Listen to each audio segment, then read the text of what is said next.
This clip is brought to you by VegasWinners.com. Get expert sports betting advice from some of the best handicappers in the world. Head on over to VegasWinners.com and win yourself some money. Joe Dangerously is back, and he says, did a wrestler ever get emotional before going through the curtain, knowing they're about to have a big win or loss? So how about that? Any breakdowns that you witnessed prior to going through the curtain, knowing what was about to happen to them in the ring?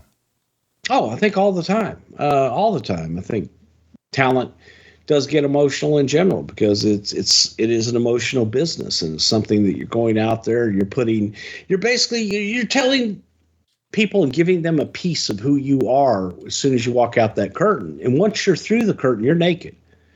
And all of that builds up, and people will still talk about nerves and do you still get nervous? Every single time that I walk out on stage, I get nervous. If you don't, then you're not doing it right. Because you want to be the very best that you can be, and you want to be on top of it, and you're thinking about everything that can go wrong. And once you get out and you're there, it still takes a while, at least for me, to find that comfort zone. But you just got to do it. But yeah, I mean, to this day, I still get nervous, and I think that everybody still gets emotional when they go out and they're going to perform in a big match. It's a big deal. Is there a moment, Bruce, as you were talking through that maybe stuck out, or you kind of are recalling in your mind for you personally, or someone, a performer, that stands out more than others? I think for me personally, there were really three of them, and I think the first one was Madison Square Garden, SummerSlam '88, the first SummerSlam, and the first time that I was ever doing live television as Brother Love, and I was first time performing in the Garden, first time doing a pay-per-view, first time being on live. And I was absolutely petrified. I was scared to death. I was 25 years old at that point. And they'd made this special lighting treatment for me, which was unheard of in those days. Everybody else got the simple thing. Mine was going to be pink and this extravagant entrance and all this stuff. And I'm just thinking, oh my God, that it was surreal to me.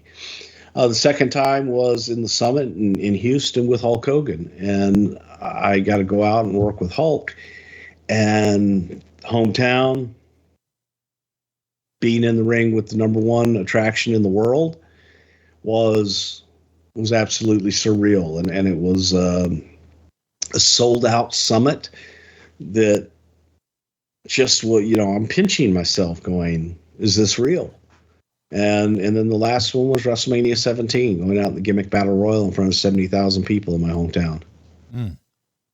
So yeah, there's quite a few, but those were the ones that really stand out. And even when you go back and you look at when I broke down on stage in Vegas at the StarCast when I came back to work here, and it was my last in front of people that I was doing Something to Wrestle With live shows. And I broke down introducing Conrad. Yeah. And it just all of a sudden hit me. Mm. So, but when I would go out there and in Australia, I was by myself, and, I would look at the advances and go, oh shit. And we would get there, and I did 3 shows, and 2 out of 3 were completely sold out. And the one that wasn't sold out maybe had 20 tickets shy of a sellout. And to me, I'm looking at them ahead of time before I'm going over there, going, why haven't these sold?